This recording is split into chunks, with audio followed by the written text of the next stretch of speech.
This week on The Startup Life. And so I would have to go and talk to customers after they purchase the music, ask them, why are you purchasing this? You know, what is it about this artist? Try to get some data as the research for the radio station. All right, Startup Nation, so let's take flight with Ena Esco, founder of Ivy Multimedia and host of the Verbally Effective podcast. The Startup Life begins now. 7, 6, 5, 4, 3, 2, 1. You'll never have the sacred stone. Oh, this you crazy mother.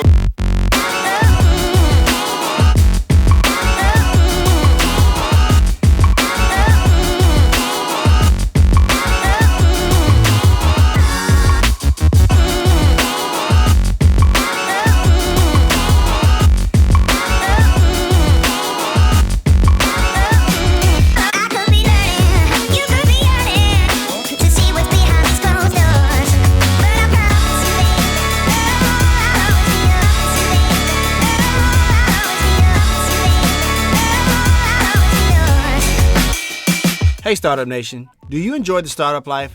Now you can let the world know with gear from the show. Choose from the label yourself, make your own luck, and Making Money t-shirts to tell your story of your path of entrepreneurship. Click the link in the show notes to purchase. All right, Startup Nation, so I hope you're ready to receive some value today. We got my friend in the building today, Ena Esco of the Verbally Effective podcast. How's it going, ma'am? It's going great, Dominic. Awesome stuff. Are you ready to pour some knowledge in the Startup Nation today? Yes. You are? Okay. You sure? Yes. Okay. I promise I feel like I need to get on top of your microphone like I usually am. You're good. You're good. So first things first, ma'am. Tell us about your story of entrepreneurship and how you got to where you are now. Oh, it's such a long story. Do I start at the very beginning? You can start wherever you want. Oh. You can start in Texas. I can start. Okay. Yeah, sure. Okay. Well, I'm actually from Beaumont, Texas. I moved from Texas at the age of 16 with my dad. Okay. And he is retired Army right now. But he was enlisted and in the Army when I was 16. Mm-hmm. When I moved with him, we moved to St. Louis. Okay. And that's where he was stationed. And we were probably there, well, I guess I was probably there a couple of months. And then he got orders to go to Millington. Okay. So that's how we came out this way. I graduated from Millington High School. And when I was a senior in college, I was smart. I was in honors classes, but I didn't know what I really wanted to do. Gotcha. And my dad was like, well, baby, let me tell you now, I'm not taking out no loans. So you need to get on top of these scholarships. Gotcha. And I had waited so late, but I played sports. I played volleyball, basketball, and track. And I was really good at volleyball. And the coach at Lemoyne College, she came to recruit me. Okay. And so when I initially went to Lemoyne, I had a dual scholarship, academic and volleyball. Nice. Yeah. Okay. And so, I went to Lemoyne. It was Croc. Gotcha. I had a great time at Lemoyne. I played volleyball for 2 years. After my first year, I became a Du Bois Scholar where I was full academic. Nice. Because I already knew I didn't want to keep playing volleyball or, have to be up under that athletic scholarship the whole time while I was there. Mm-hmm. So after the first couple of years, I got into a sorority, Alpha sorority, and I was very busy with it. I had become the president of the sorority. I ran for Miss Lemoyne, became Miss Lemoyne in 2000, graduated in 01. But I think it was really during the time that I was Miss Lemoyne where I was doing a lot of public speaking. Got it. Okay. So I really developed a passion for media. And I want to say, when I was younger, I used to always watch the news with my grandparents. When I would get out of school, they putting it on the evening news with Dan Rather, and I'm watching as a young child. So I was always a news junkie, and I'm like, hey, I could do that. I think when I was younger, I really wanted to be on the TV. Okay. And so fast forward to Lemoyne.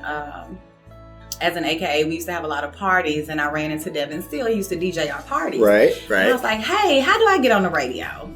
And he's like, what do you want to do on the radio? I was like, I want to be on air. What do I need to do? He was like, well, if you're serious, come to the station Monday morning and meet with the program director at 10. I said, okay. Right. So I guess, maybe he told people that before and they didn't do it. So I did it. I was there Monday at 10 and spoke to the program director. And he was trying to feel me out, trying to see what I wanted to do. Right.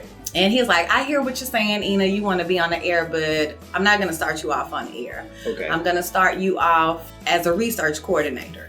Okay. So I was like, well, what does that entail?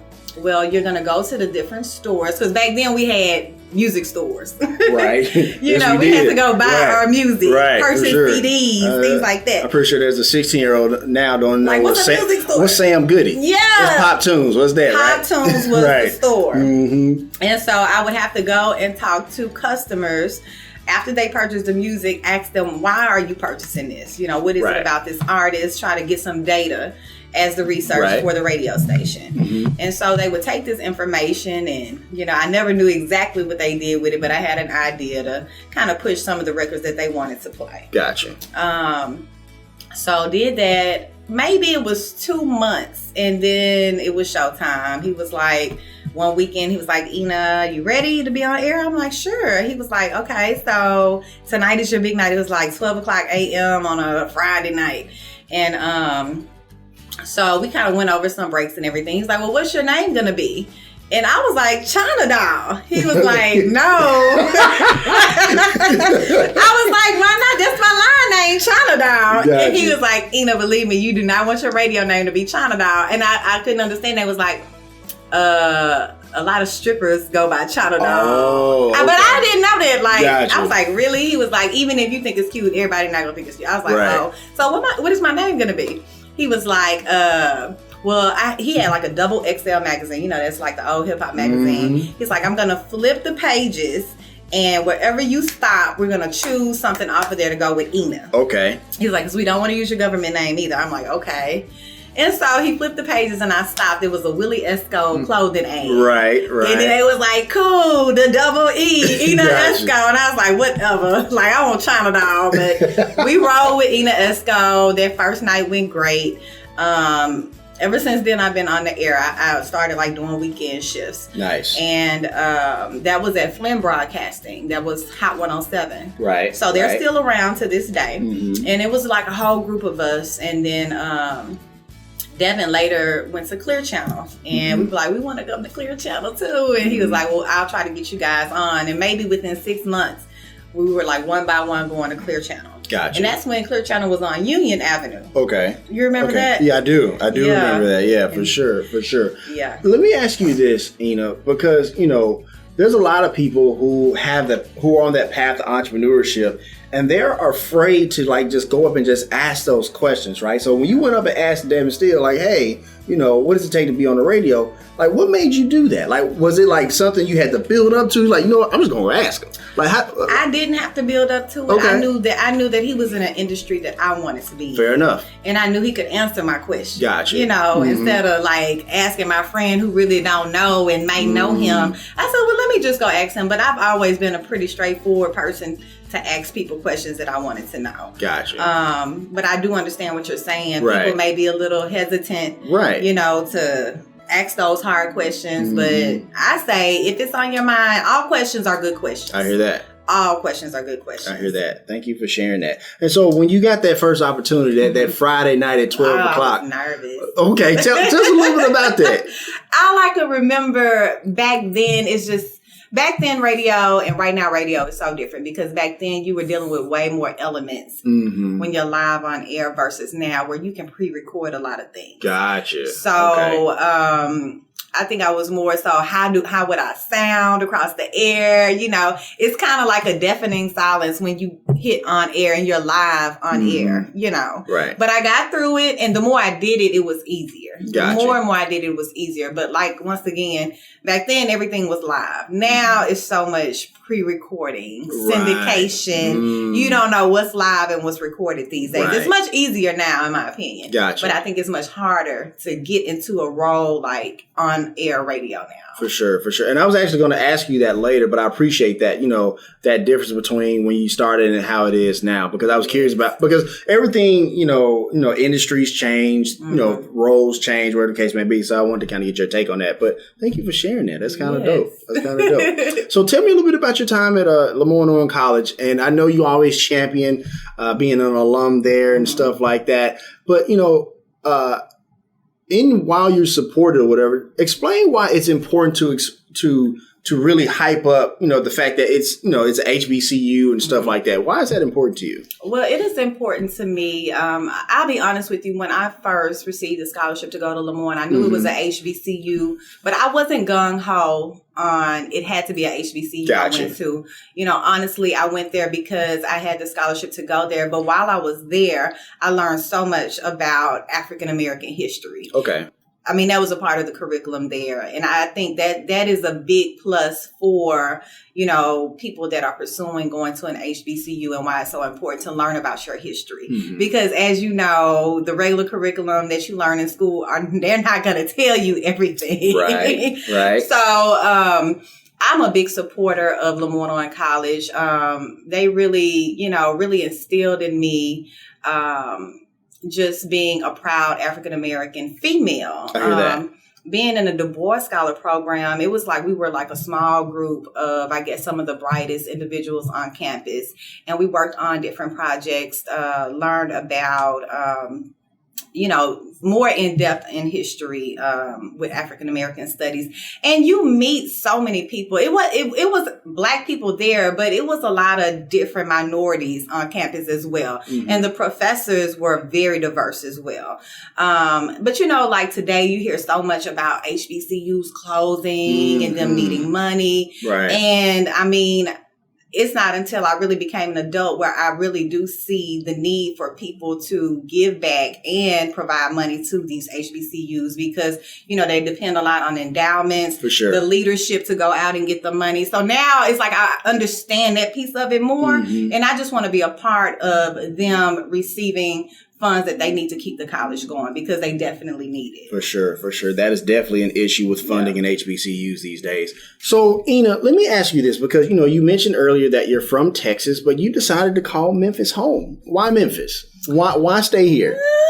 You know what? I'm going to tell you, when I was at Lemoyne, I kept saying, I'm moving back to Texas after I graduate. And then I met a guy. Okay. And I had got engaged and he was from New Jersey. And I was like, I'm moving to the East Coast, blah, blah, blah. But after getting to know that person, I called it off. But then I was like, well, am I going to move to Texas? My senior year at Lemoyne, I received an internship at Cummins Incorporated. Are you familiar with Cummins? Yeah. And they hired me as soon as I graduated. And they were like, they just developed my marketing skills, product management skills. So I want to say I stayed. I liked Memphis. I liked what I had. I had like a dual life because it was all radio and it was all corporate. So I said, well, I know either one of these paths is going to get me to success. Right. So that's really, I think, what rooted me in Memphis. Okay. Yeah. Cool deal. Thank you for sharing that. So let me ask you this, because many people who walk the path of the entrepreneur, they're always inspired by stuff, by people, by things, wherever the case may be. What inspires you, Ena, and why?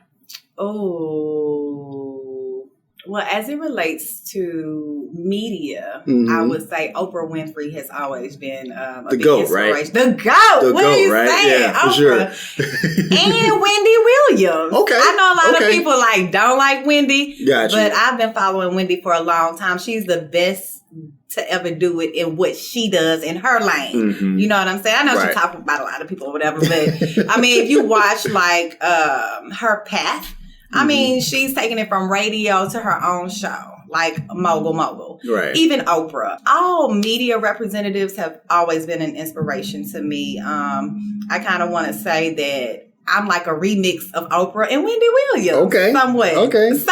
I got you. Hey, look, it is what it is. Name and claim it, right? Yes. For sure. I hear that. That's how Verbally Effective started. Okay. Don't jump the gun just yet now.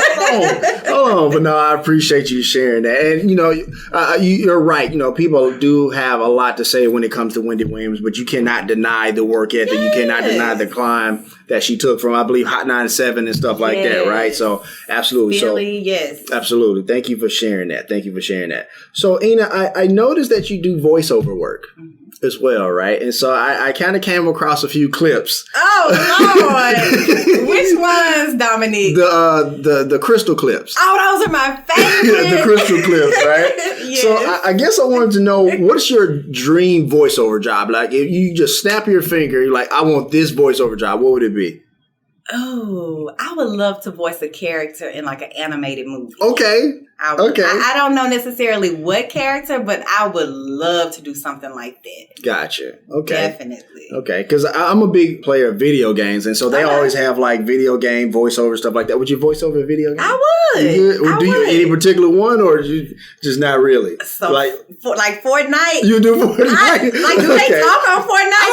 I don't play Fortnite. My son does. My 13-year-old does. Okay. They say a little stuff, but they could get kind of crunk on Fortnite. But I would love to get into the gaming industry and do that. Mm-hmm. And I've even thought about doing like some audio books. Okay.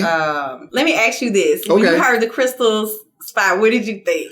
I thought it was good. Because you were talking about the different. First of all, I got hungry. You were talking about the different, like, ranch chick and the saucy chick, stuff like that. But I thought it was cool. I thought it was really good. But you know what? I love that campaign that the station did with crystals, because you had an opportunity to be creative and it's like they literally said, hey, here's a simple idea, and I want you to be creative and come up with the commercial yourself. And so usually you're handed scripts to read, but we were able to be creative. And so every time I would submit a different crystal commercial, they was like, oh, this is good. Thank you. And I was like, oh, I must be on the right track. Right. And I love how it was kind of like a double entendre almost, like, saucy chicks and stuff like that. That was kind of dope. Yeah. I thought that was really nice. See, I told you I've been stalking you. You dug deep for that. You dug deep for the crystal side. Gotcha. So let me ask you this, because, as many of us have, we've been in corporate America, from time to time, whatever the case may be, even many of us who are entrepreneurs, we have bosses that, don't really work with us very well, right? So I wanted to ask you, what did you learn from your worst boss you've ever had? You know what? I mentioned I worked at Cummins, and in 2012, I was actually laid off from Cummins. Okay. And this particular boss, I had kept getting promoted, and I finally got into the international business component area. Okay. And so my boss was Indian, and I worked with, Cummins is very diverse. I worked with quite a few Indians. I never had any issues. But for some reason, this particular boss, he came in, he was the general manager. And you know how you have to train your boss on what they need to know? It's funny how that works. But I know, right? Right. And so I had to go through that, which I had been through that before. But this time it was a little different, because he wasn't in the building. He was off-site from our area. So he would come in, we would go over everything. And I felt that I had so much knowledge in different areas. I was in a turbocharger business. Okay. And, he would question me. And I'm like, I've been doing this for years. I had to learn to be more humble, though. Because sometimes I feel like maybe certain situations could have gone a little different. Gotcha. Had I maybe humbled myself a little bit more. I felt that, there was a disconnect with him and women, especially Black women. Okay. So that was an issue. I never had a bad review or anything, but when it was time for layoffs, they can do what they want to do. So I was laid off.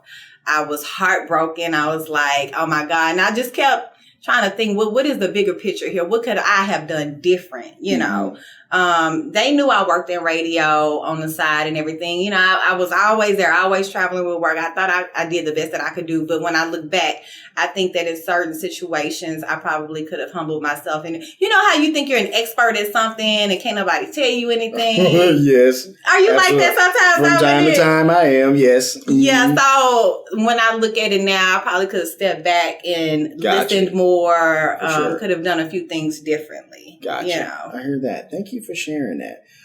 So, from that, I want to know, because, when we talk about, our careers and our path to entrepreneurship, not everything goes the way we plan, right? So I want to know what you learned from your biggest failure. I think that the biggest failure was that particular situation when I was laid off. But you know what? Actually, in radio, at one point, I was doing the middays on K97. Okay. And it was different because I was working my corporate job and I would leave my corporate job and go to the station and pre-record the midday for the next day. Gotcha. So just imagine all them hours I was working every day, like stressing myself out. But I did it, and I did it for like a year and a half. And then it came to a point where my boss was like, well, Ena, we're going to do something different. And I was like, why? Like, was it me? And in reality, I was stressing myself out. Like, I needed a break. Gotcha. But I didn't think of it like that at that time. So that break kind of made me reevaluate some things. Like, well, you need to sit down somewhere anyway and focus on your family, because you're always gone. Right. So I think like a lot of failures kind of, prepare you for your next and best move. Definitely. Because it kind of make you just evaluate everything that's going on. Right. And at that time, I was working too much. I had a little toddler at home. I was hardly seen, but I'm trying to chase my dreams. I got to do what I got to do. And I even had an anxiety attack. I had to go to the emergency room. It was getting bad, and I wasn't looking at it like that. Gotcha. Well, let me ask you this, because when you talk about, your support team, your husband and your kids and stuff like that, how have they been? How have they supported you in this endeavor? Well, when I met my husband, I was already in radio, and I kept saying, I'm gonna get me a guy that understands.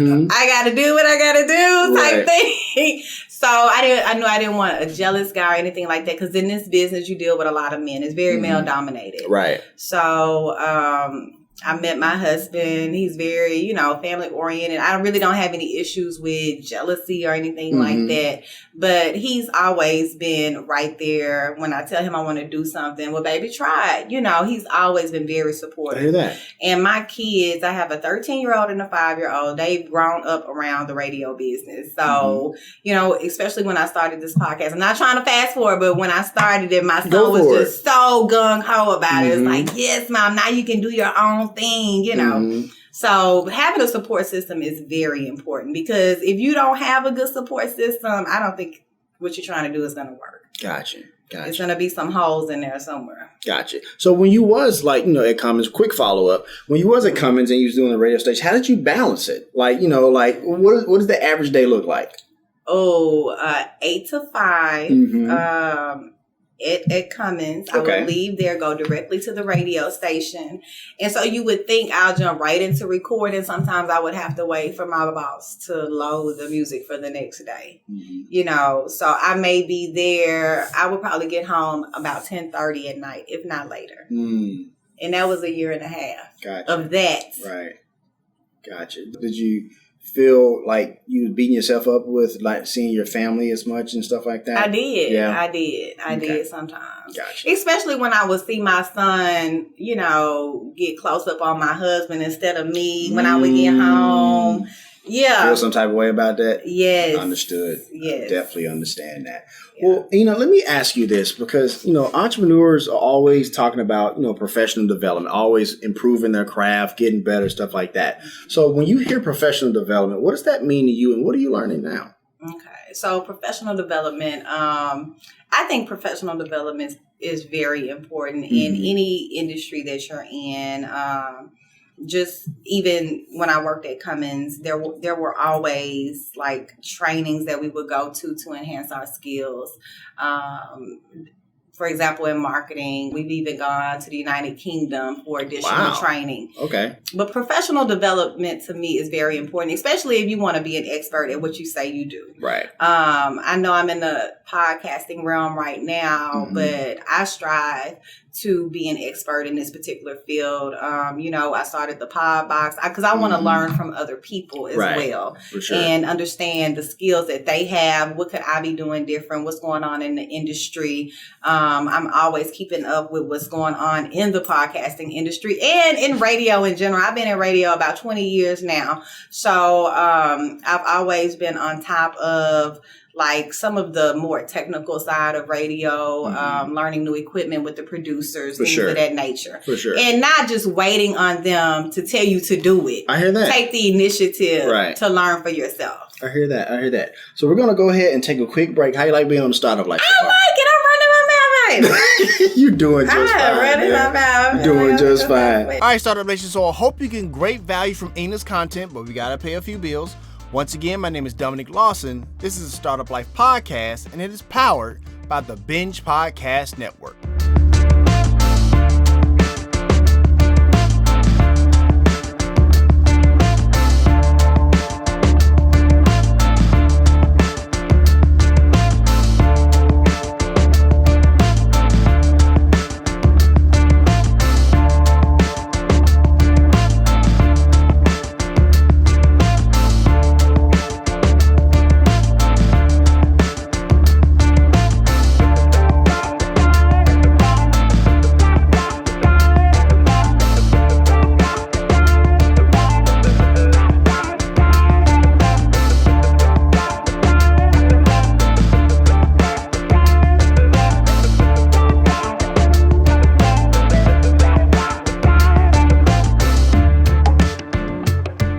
Hey business owner, the Startup Life reach is growing. Wouldn't you like your business to grow with it? Reach out to us to advertise on the Startup Life. You can reach us at 901-857-4818, or you can email me at dominic@askalsolutions.com. I mean, don't get me wrong, like this is a great music to have a break on, but wouldn't this break sound a lot better with the same music but your business being advertised on it? Need more content from the Startup Life, you say? You can now sign up for the Startup Life All Access Pass on the Binge Podcast Network's Patreon page. There is exclusive content written by yours truly, video content where I share even more of my business philosophies, and whatever crazy content I can think of out of that crazy head of mine. And at only $5 a month, yeah, $5 a month, this is more content for you, Startup Nation, to really get ahead of your competition. So instead of upsizing that meal at your favorite fast food joint, you can now invest in yourself on your path to entrepreneurship. Click the link in the show notes to sign up. All right, Startup Nation, so let's continue. So, Ena, take me back to January 7th, 2018. Okay.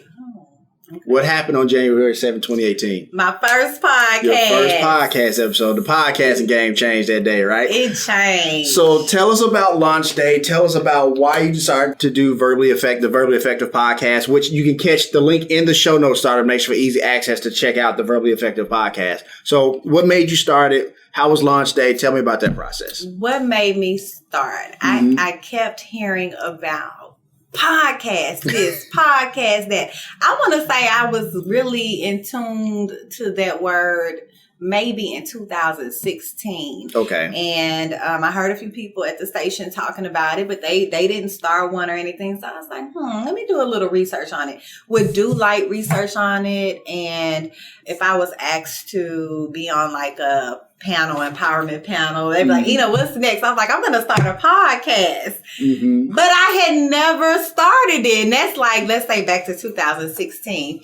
And so it came to a point with the radio piece where I think I wasn't really fulfilled. I hear that. And I wanted to do something with that platform, but something different that I didn't have to ask anybody for any help. That's important. Right. That's important. So I said, let me dive deeper into this podcasting. So I went online. I did my research. I was like, okay, I really have all the tools that I need technical wise to do it, which is the studio. Right. So I said, all these empty studios in the building, they not gonna care if I just use one day and go record. They're empty anyway. Right. So my very first podcast was with R. Kelly's group, Public Announcement. Okay. Oh, okay. R. Kelly. Okay. That's a hot The irony of it all, right? Right. And look, and so I interviewed them. They were here for a New Year's Eve party at the beginning of 2018. And I was the host, and I had them come on my show on that Sunday to do a light interview. And they was like, hey, we don't want to talk about R. Kelly. Don't say nothing about R. Kelly. Okay. Like, okay. Right. Fair enough. Right. So we talked about, them, it was so many R&B groups trying to do like a relaunch, come back on the scene. So we talked a lot about that, about their time in Chicago, their tour, their new album. And after I did that interview, I said, you know what, this is going to be my first podcast because this is some good content. I said, I'm going to use this as my first podcast. And what I did, like after my shift, my Sunday shift on the radio, I went into the studio, I took that audio, I probably started it off with a little bit about public announcement and then went right into the interview. And so I said, you know what, I'm going to do this weekly. And I don't care what nobody say. Every time I come here on Sunday morning after my show, I'm going to do another podcast. And I just felt like it was easier for me to interview someone. I like to talk to people. I have a knack for pulling things out of them. So I said, it's going to be an interview style podcast. So every week I recorded another podcast, and social media is great because I looked at social media as I'm going to find my people on here. If I don't already know them, I'm following these people because I'm looking for some content. I hear that. And I may want them to come, ask them to be on my show. Right. Everyone was so receptive. And met every week, and I consistently did. I remember one time my boss was like, you here again for the podcast? You record another podcast? I said, I'm doing it weekly, like I said. And it was like, oh, okay. And so now it's on the road, right? Right. So I'm still doing it weekly. Gotcha. And I think that's important, Startup Nation. When we talk about podcasting, you have to be, and we always talk about the 2 C's, content and consistency, right? Consistency is so important because when you're competing with so many other people for people's attention, it can be hard. So you do that podcast one day and then you wait till next month, you might be forgotten about. It's so many people that do that though. It's more people that do that than be consistent, I think. That's true. No, it is. Believe it or not, only 3% of podcasts make it. And it's not like somebody's coming in and canceling your show. Right. So it's kind of crazy, you right? do it at your leisure. You do it. Yeah. And you have to make your mind up, For sure. Really quick follow-up, and this is just for, my personal indulgence. What do you think is the state of R&B these days? Right now? Because or at the very least R&B groups. Like I don't see R&B groups like back in our day, right? You had Shy and Silk and stuff like that, but I don't really see R&B groups like that. What do you think about the state of R&B these days? You know what? I think right now all of those old groups you're talking about, they're trying to make a comeback. Gotcha. Because outside of that, I mean, you have like your Trey Songz, your Bryson Tillers, your Tanks. I mean, and I work for an R&B format station.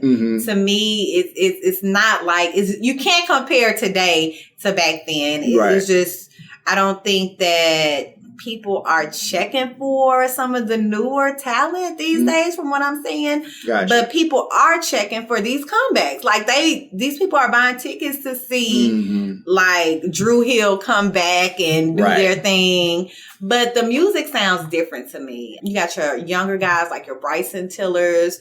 It's a different vibe. It's just not that 90s feel anymore. Right. And maybe that's what we're looking for. We're not getting it and we're not receptive. Gotcha. Thank you for sharing. I was just curious about that. What do you think about R&B right now? I feel the same way. Is right. Like to be fair, I don't listen to a ton of like radio and music and stuff like that. But like I feel the same way because like I hear something, it's like, okay, I'll give this guy a try. And I was like, no, I guess it's like you want to try and then you hear something. Right. It's like, I guess the moment is past me now. Now I'm the old guy in the corner. So, so it is. It'll make you feel like that though. Right. For sure. So, let's talk more about Verbally Effective because you just recently came across your 50th episode, man. Like, and we just talked about how 3% of most podcasts don't make it. They really don't make it past episode 3 or 4. Yeah. Right. So what does 50 mean to you? Like making it to that milestone, what does that mean to you? And how did you feel when you got to that number? I felt awesome. I felt accomplished. I felt like, I made this milestone, but I have so much more work to do. For sure. I mean, I still felt like that.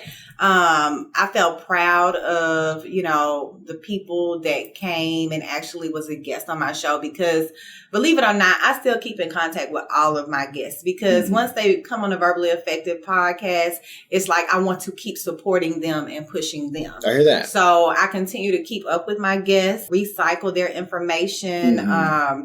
50 meant a lot to me. I feel like it's really like quarter one of the big play. I hear that. You know what I'm saying? Yeah, for sure. And so Q2 around the corner and like the big finale coming through. Gotcha.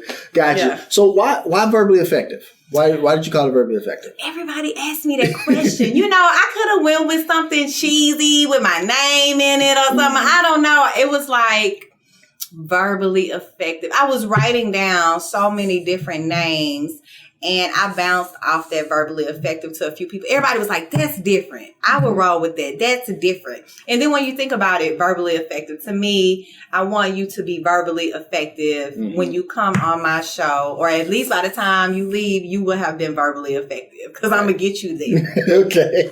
But it's kind of like a play on words. Right. We're on a podcast. It's just audio. You know, we're being verbally effective. You know, the listeners are going to gain something out of this episode. I hear that. So let me ask you this, because, you know, I know with the startup life, I had missteps, right? What were some of those missteps in the early days of Verbally Effective? Me wanting to incorporate some of that good old music and hip hop and running into copyright infringement. It's like every time I guess a comment, like, what's your favorite song? And I was like, just writing it down, like, oh, that's going to be the intro and the outro of my thing. That's how I did it for like maybe the first 20 or so episodes. Gotcha. Until I started doing my research. And I was like, okay, well, I want to get on this platform. They're not going to let me do that. So that was one of them. Also, just how I promoted it initially. It's all a big learning lesson when you first start until where I am today.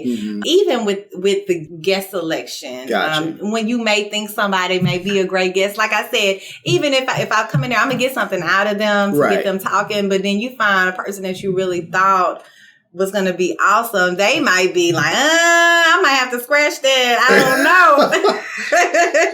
Sometimes that happens, but that's just more prep work for you. Gotcha. To kind of, you know, do more research on selecting your guests. We've been doing some on location things, learning lessons on that with the sound and particular shots and things like that as well.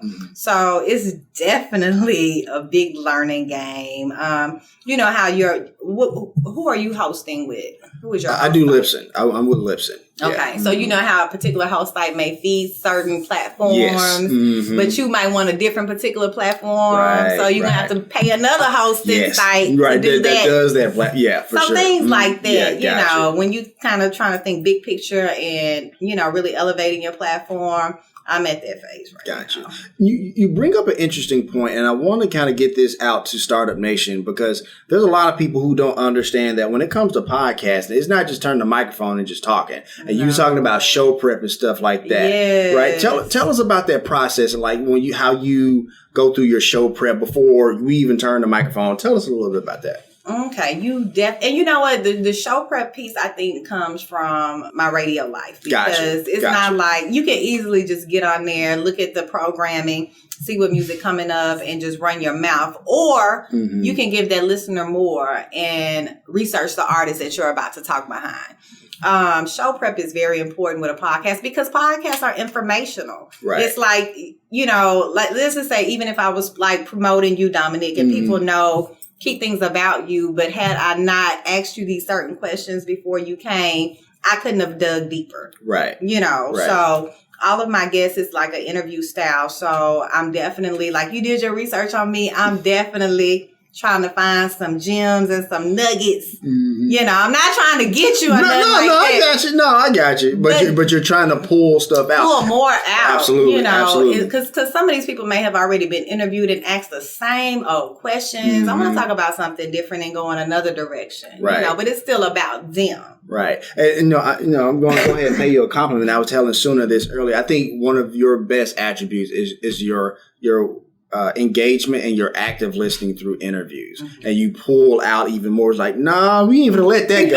Let's back up a little bit. We got to pull that string a little bit, right? So I've always admired your show from that regard, that you're always able to pull out more from your guests, and Thank you. Kudos for sure.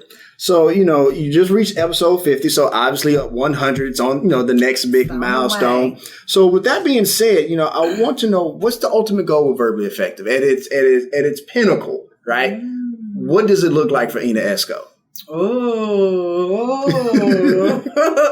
I definitely would love to have verbally effective more visually. Okay. I'm never going to leave the audio piece out. Right. But I definitely would love to do some type of partnership with television. Gotcha. I also would like to partner with bigger sponsors, things of that nature.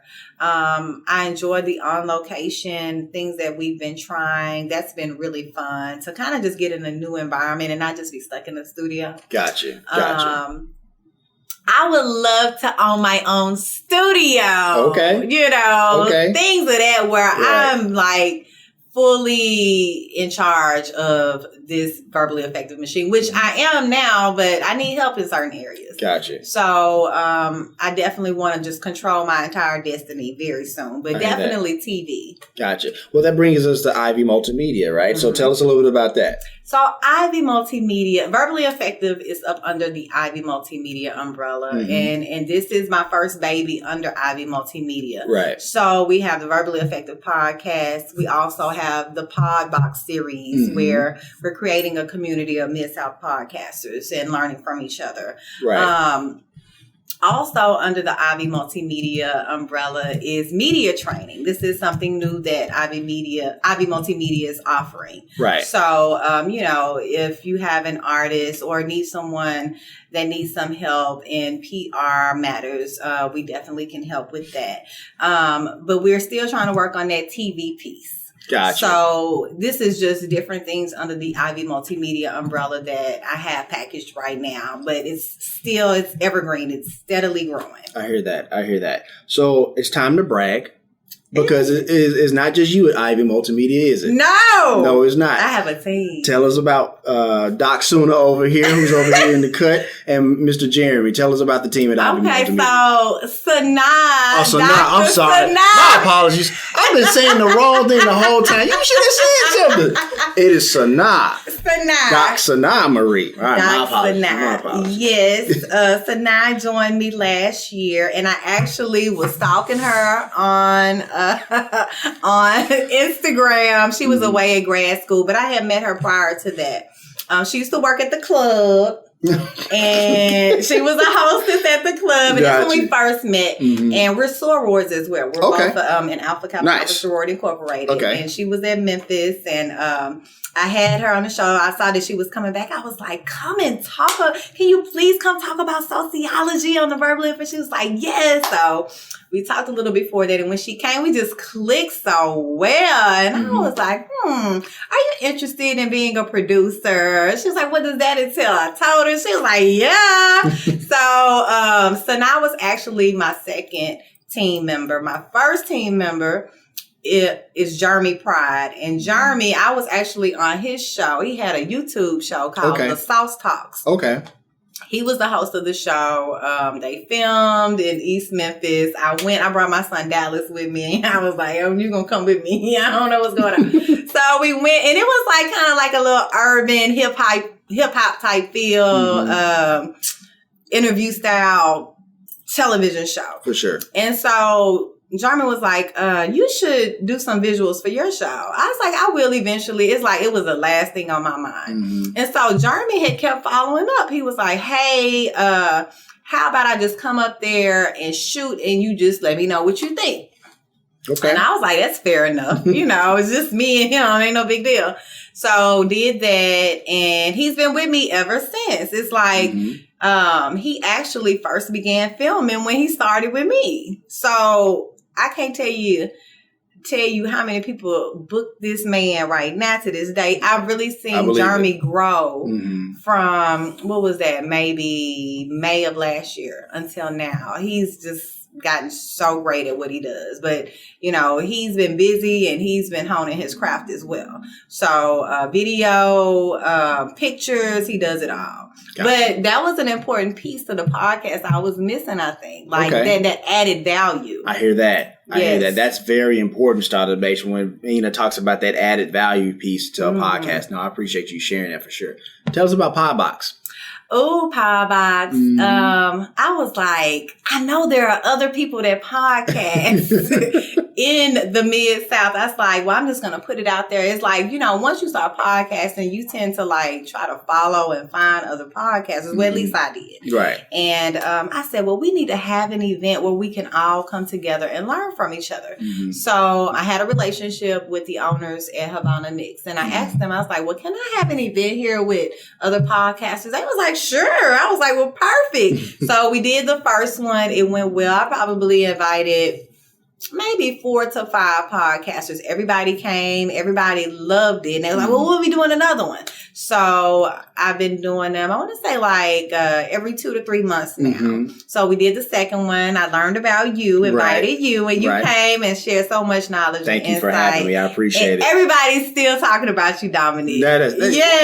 Look, okay. Yes. Look, the check's in the mail. Okay, you ain't gotta do all that. I'm serious because you provided, what episode are you on now? I just dropped 95 this past week. Okay, see, you almost at that big milestone jump. Almost. See? Hold on, wait a minute, real quick. For all my Startup Nation listeners who don't know what a junt is, that's a Memphis word. It's a noun. Okay. It is a thing, a person, a place. And look, I had the queen of Juntland on the show to break down what a junt is. And it is a Memphis term. Right. It's a noun. All right. Person, place, or thing. For sure. I had her on the show as well. Her episode's going to air in the future. Oh, she's dope. Yes. You know what? You probably feel the same way. I was like, I got to get you on the show now before you go Hollywood on me. Right. That's how I felt. So I got to get you on the show now before you go Hollywood. When did she come? She was a few weeks ago. Her episode's going to debut in a few weeks. And so but it was like a few weeks ago. So you got the LA update from her. Did you? No, I did not. I did not. Because she was leaving for LA the week. Like, she met with us on a Thursday. She was going to LA that Monday. Yeah, yours is going to be a bit more current than mine. Okay. So yeah. But yeah, no, I had a blast at Piebox. I had a blast. I was smiling ear to ear because, like you said, because when we talk about entrepreneurship and even podcasting, if you will, right? It's like you can talk to like your family or your friends about podcasting. It's like they don't understand, right? But like you talk to another podcaster, it's like a language. And it's a language that only other podcasters understand, right? And so it's good to have a discussion with people who speak the same language. Right. And then especially people who feel like, they don't mind sharing information with you. That's important. That's important. And I think, Startup Nation, it's important to point out as well that, as Ena is on the Startup Life, I'm actually going to be on Verbally Effective tomorrow. And I think that highlights something important that, like, look, we do the same thing, but we can work together. Yeah. And I'll come up. I always think about Atlanta hip hop, how they was always on each other's like songs and stuff like that. We can do the same here. Yeah. And so I thought that was important to bring up. But no, I had a blast at Piebox. Yes, I can't wait till the next one is going to be in May. Okay. So we're going to do it at a different location. Okay. That's to be determined right now. So, kind of like minus the smoke, because I think that was a big factor for some people. But still the same cool, chill environment. Absolutely. I didn't care. I was having a ball. I didn't care either. I don't care either. Right. But some people did. Yeah, for sure. So, Ena, I want to ask you something serious really quickly. So you had Shayna J of SJ Entertainment on your show, right? And she talked about, and you talked about this a little bit about being in a male-dominated industry and stuff like that. She talked about the same thing on Verbally Effective. Also, once again, Startup Nation, you can check that link in the show notes for the Verbally Effective podcast. In the show, the link is there in the show notes for easy access. But, we talked about Shayna J, and I actually had Kim Foster Carlson. Now, Kim Foster Carlson, she's been in journalism for like over 30 years, right? She has like an Edward R. Murrow Award, highly accomplished, right? And even to this day, she talks about her credibility being questioned. So, as a Black woman, deep in the game in radio, broadcasting, stuff like that, tell us about some of those challenges you face, as a woman of color in a male-dominated industry, and how do you overcome those challenges? I can kind of back up to when I first began in radio. I used to host a mix show on the weekend. This was at a hip hop station, 107, and this was like I said, early in the game. But I mean, that's why I saw something not right. I'm the female host. I have different mixed DJs coming in, all male, of course, and them saying things that I felt were very disrespectful. So I'm telling them, look, we're not going to do that, blah, blah, blah. They ignore me. I take it to my program director. And it pissed me off because my program director at the time was like, Ena, that's radio. And I was like, excuse me, that's radio. I was like, I don't think so. Like, if I go across the street to a different station, I don't think they're going to tell me the same thing. And that's what eventually happened. I moved to a different station. Gotcha. But I've seen men climb up the ladder, in radio. But I will say, as of the last 5 years, especially with me being at iHeart, I am seeing more diversity. With women coming into some programming roles. For myself, I haven't really experienced that. But that's okay because I figure this podcasting thing is what I want to do. This is my lane that I created. And now the company that I work for is investing heavily into this lane now. There you go. So I think that establishing your credibility, really, learning your craft and showing that you can do just as much as these males here. I know it's a lot of mixed DJs and things of that nature, but women are just as creative. We show that time and time again, especially in the radio industry. When you think of some of the syndicated shows you hear on the radio, do you think of any females? I mean, the only one I think of Angela Yee, but outside of that, I can't think of any. So I look at that as a lot of opportunity. Right. Because now we are given more, I think, chances to break into that realm. But I mean, it's still very slim right now in the radio business. If we're just talking about radio, but that's why I said, let me create my own thing because I ain't got time to be asking somebody for something and waiting on something. Right. I'm going to create my own lane where I can control what's going on. Gotcha. So, but I've dealt with a lot of different scenarios working in male-dominated spaces in the entertainment world. But I think I've handled it very well. I don't think that I've ever, jeopardized my integrity. Gotcha. That's just not me. I wasn't going. Right. Things of that nature. But you do deal with that in this business. Gotcha. So, quick follow-up because, when you talk about those challenges or whatever, right? What do you think is the best way to fix them? Is it to do what you're doing with Verbally Effective and Ivy Multimedia and just break out, do your own thing? Or is it say, no, I want to have this opportunity. Please give me this opportunity. What do you think is the best play? Because the reason I ask is because there's a lot of women out there in Startup Nation who are going through the same thing and they're looking for that advice. And so if you would, kind of give them that advice a little bit. Oh, that's kind of a hard one because it's kind of like a double-edged sword sometimes. I think if they really want the opportunity, I think there's nothing wrong with being vocal about it. But once you're vocal about it and you don't see any results, if I were you, I would try to carve my own lane, because there's only so much asking and begging that you can do. Even if you have all of the check marks checked, you still can be overlooked. And so I've been in that situation before. And to me, what worked best for me is to carve my own lane. And you'll have so many more opportunities, I promise. The ones that you're looking for and even better. Gotcha. Thank you for sharing that. Ena, who are your mentors? My mentors? Who are my mentors? Right now? Sure. Or mentors from the past. And they can be people that you can call on the phone or somebody from afar like Oprah. Right? I have wish I could go right. Don't we all? I would say in business, I had a mentor by the name of Marie Fleur. She was actually from Mechelen, Belgium. Okay. That she was a very strong force with me when I first began in corporate. In radio, I guess I kind of maybe Bobby OJ, but I wouldn't say that we are that close. But if I need some advice, I can call him. If I need some advice, I can call the Devin Steele or a Big Sue. But really hands on. Gotcha. I'm looking for a good mentor. Okay. to be honest with you. Gotcha. In this podcasting space. What take me to another level. What would be an ideal mentor for you? Like, what would they have to have? Or what are you looking for in a mentor in that space?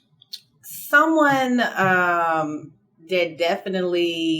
knows way more about the business than I do, and maybe someone that can open my mind to opportunities that I don't even think about. Gotcha.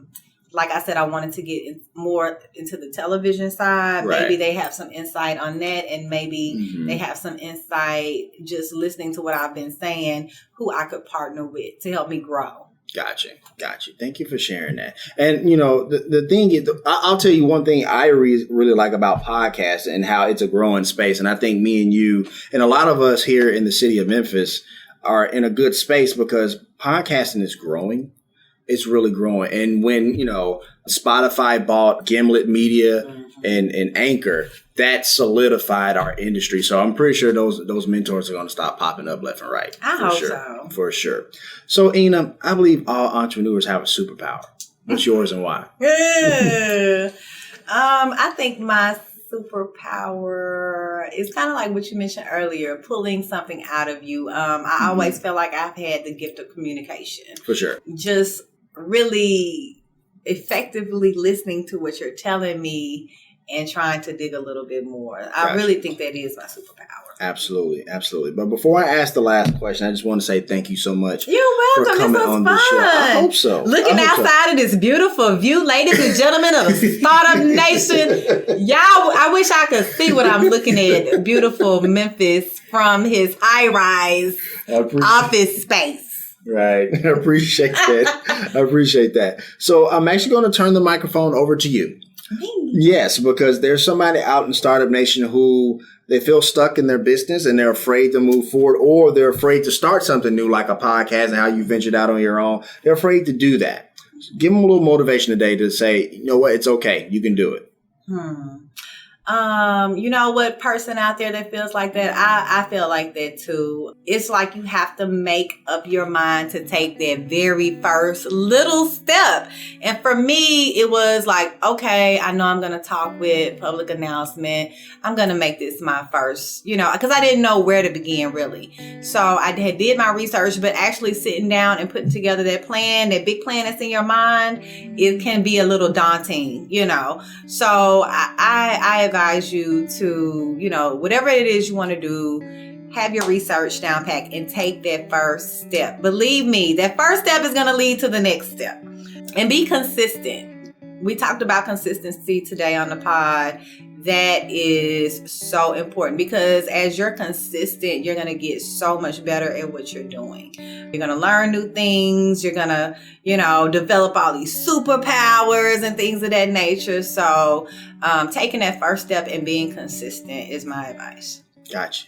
And that's going to wrap up this session of The Startup Life. Hey. Ena, did you enjoy being on the show? I did. This was fun. Awesome stuff. Thank you, Dominique. No, thank you. I can't wait to have you on the Verbally Effective pod. Let's do it. All right, Startup Nation. So here's my final take. I love Ena's story, but I really love this about Ena and her entrepreneurial mindset.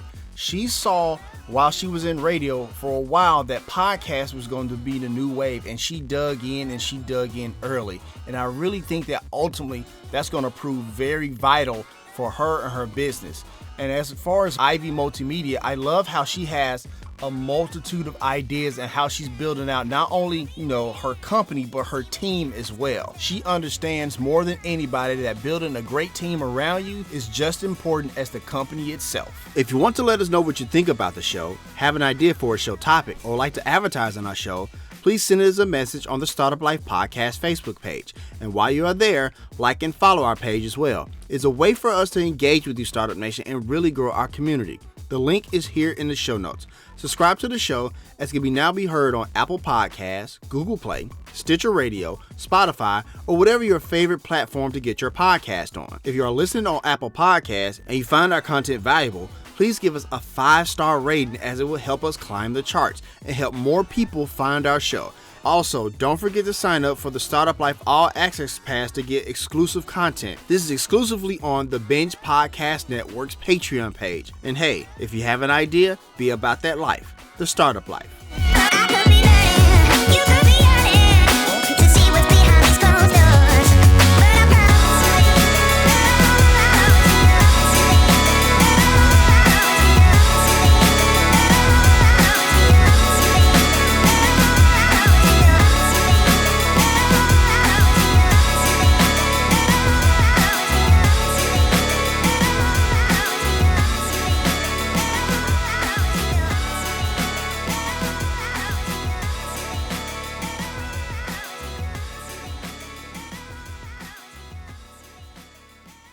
Hey, Startup Nation, you're sticking around for that extra content, aren't you? All right, here you go. I was really good at riding horses, and so I just got this idea and made up these little business cards and stuck them in people's mailbox in the area and saying, if you have a horse, I'll come train it for $15 an hour. Right. And here I was this 15-year-old kid, and all these adults hired me to come and train their horse. That Startup Nation is Christine Lane, the body whisperer. So subscribe to the Startup Life podcast on all of your major podcast platforms, so that way, when that episode with Christine is uploaded, it'll be right there waiting for you. But until then, Startup Nation, get out of here. You got a company to grow.